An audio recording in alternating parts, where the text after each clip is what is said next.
हमारे देश में लंबे समय तक राजा महाराजाओं का शासन रहा है, जिसमें मराठा, राजपूत और मुगल शासकों का नाम शामिल है। हालांकि मुगल शासक हमारे देश में घुसपैठ करके आए थे, जिन्होंने बीतते समय के साथ भारत के एक बड़े हिस्से पर अपना राज कर लिया था। जिसके बाद ब्रिटिश शासकों ने भारत में व्यापार की शुरुआत की और देखते ही देखते हमारे देश को अपना गुलाम बना लिया, जिससे आजादी पाने के लिए भारतीयों को कई सालों तक संघर्ष करना पड़ा था। लेकिन ब्रिटिशों के आगमन से मुगल शासकों की नींव हिल गई थी, जिसकी वजह से भारत को मुस्लिम राजाओं से आजादी मिली और स्वतंत्र भारत अस्तित्व में आया। ऐसे में ये जानना तो बनता है कि आखिर कैसे अंग्रेज मुगल शासकों के अंत की वजह बन गए थे। अंग्रेजों ने किया था मुगलों का अंत। भारत को एक समय पर सोने की चिड़िया कहा जाता था, जहाँ न सिर्फ अनाज की खेती की जाती थी, बल्कि कपास, मसाले और सोने चांदी से बनी ज्वेलरी की भी भरमार थी।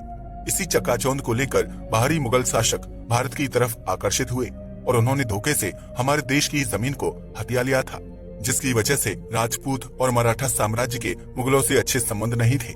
यह बात 16वीं शताब्दी की है, जब भारत के ज्यादातर हिस्सों में सुख समृद्धि का माहौल था। लेकिन वहीं दूसरी तरफ ब्रिटेन में गृह युद्ध की स्थिति पैदा हो गई थी, जिसकी वजह से वहाँ खाद्य पदार्थों का उत्पादन बेहद कम हो गया था। ऐसे में आम लोगों की जरूरतें पूरी नहीं हो पा रही थी और लोग भुखमरी का शिकार हो रहे थे। जबकि ब्रिटेन के नाविक और मछुआरे समुद्र से गुजरने वाले स्पेन और पुर्तगाल के जहाजों को लूटने लगे थे।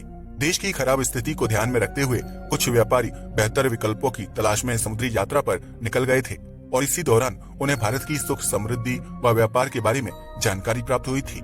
ऐसे में उन व्यापारियों ने ब्रिटेन की शासकों को भारत की अपार संपदा के बारे में बताया, जिसके बाद ब्रिटिश व्यापारियों ने भारत से मुनाफा कमाने के लिए एक योजना तैयार की।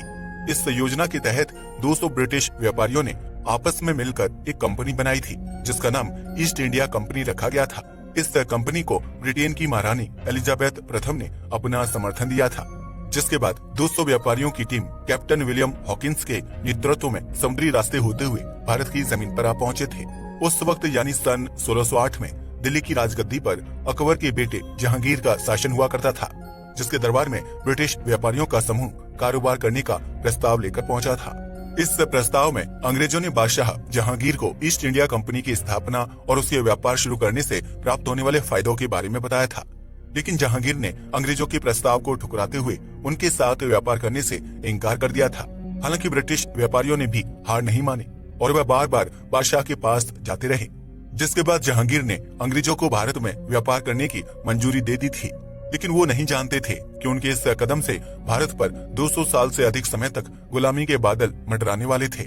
ब्रिटिश व्यापारियों ने भारत के विभिन्न राज्यों में फैक्ट्रियां लगाईं और वहां रहने वाले नागरिकों को काम दिया था, ताकि वह आम लोगों का भरोसा जीत सके।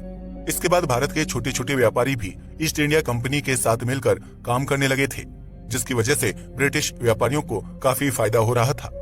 ऐसे में इस फायदे की वजह से अंग्रेजों के मन में लालच बढ़ने लगा और उन्होंने भारत को अपना गुलाम बनाने का फैसला कर लिया, ताकि उन्हें फैक्ट्रियों में काम करने वाले मजदूर और छोटे व्यापारी वर्ग के लोगों को पैसा ना देना पड़े। ऐसे में भारत पर कब्जा करने के लिए अंग्रेजों को मुगल शासकों की ताकत को कम करना था। लिहाजा साल 1686 में अंग्रेजों ने मुगलों के खिलाफ खुली जंग का ऐलान कर दिया था। हालांकि उस लड़ाई में मुगल शासक औरंगजेब और उसकी सेना ने अंग्रेजों को बुरी तरह से हरा दिया था, जिसकी वजह से अंग्रेज यह समझ गए थे कि वह युद्ध के जरिए भारत पर कभी भी कब्जा नहीं कर पाएंगे। ऐसे में अंग्रेजों ने फूट डालो और राज करो नीति पर काम करना शुरू कर दिया था, क्योंकि इतने सालों तक भारत में व्यापार करने के बाद अंग्रेज यह समझ चुके थे कि हमारे देश में विभिन्न धर्म और जाति के लोग रहते हैं, जिन्हें आपस में लड़वा कर फायदा उठाया जा सकता है।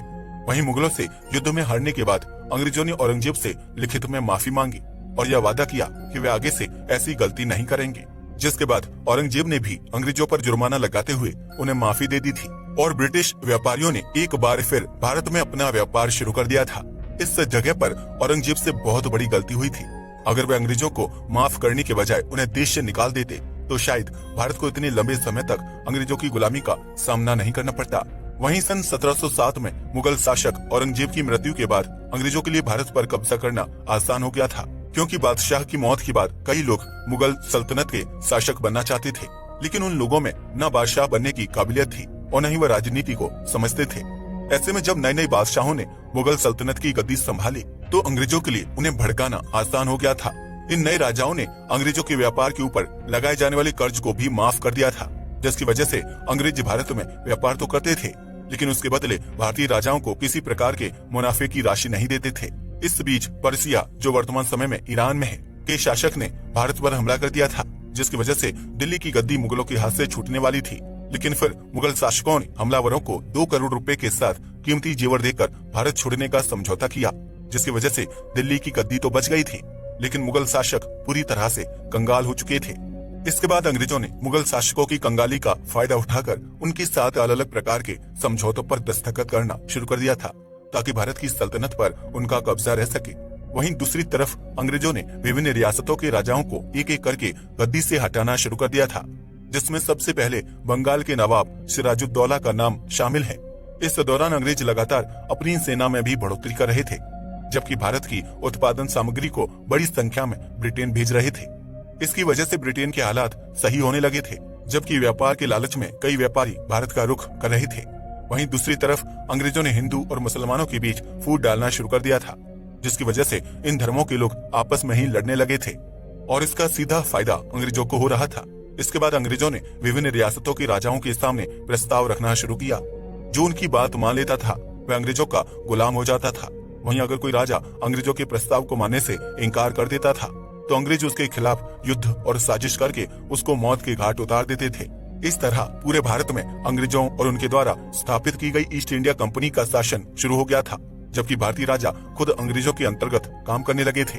अब अंग्रेजों ने भारतीय राजाओं से कर वसूलना शुरू कर दिया था, जबकि वो अपनी फैक्ट्रियों व घरों में काम करने वाले आम लोगों को बहुत कम या ना के बराबर मजदूरी दिया करते थे। इसकी वजह से आम लोगों के हालात दिन ब दिन खराब होते जा रहे थे, जबकि भारतीयों को अपने ही देश में अंग्रेजों द्वारा बनाए गए नियम कानूनों का पालन करना पड़ता था। एक तरफ ब्रिटिशों की ताकत दिन ब दिन बढ़ती जा रही थी, वहीं दूसरी तरफ भारतीय राजा और आम जनता कमजोर हो रहे थे। इस तरह सन 1800 तक अंग्रेजों ने पूरे भारत पर अपना कब्जा जमा लिया था, जिसमें देश के कुछ बड़े जमींदारों और राजाओं ने उनका साथ दिया था। वहीं अंग्रेजों के गुलाम होने का सबसे बुरा असर गरीब वर्ग के लोगों पर पड़ा था, जिन्हें घंटों तक काम करने के बाद भी 2 वक्त की रोटी नसीब नहीं होती थी। और अगर कोई भारतीय अपने हक के लिए आवाज उठाता था तो उसे कोड़े मारकर बेहद दर्दनाक सजा दी जाती थी। इस तरह देखते ही देखते अंग्रेजों ने पूरे भारत में अपना खौफ स्थापित कर दिया था, जो हमारे देश की जमीन पर रहते थे और यहाँ उगने वाली हर प्रकार की फसल और मसालों को पश्चिमी देशों में बेचकर मुनाफा कमाते थे।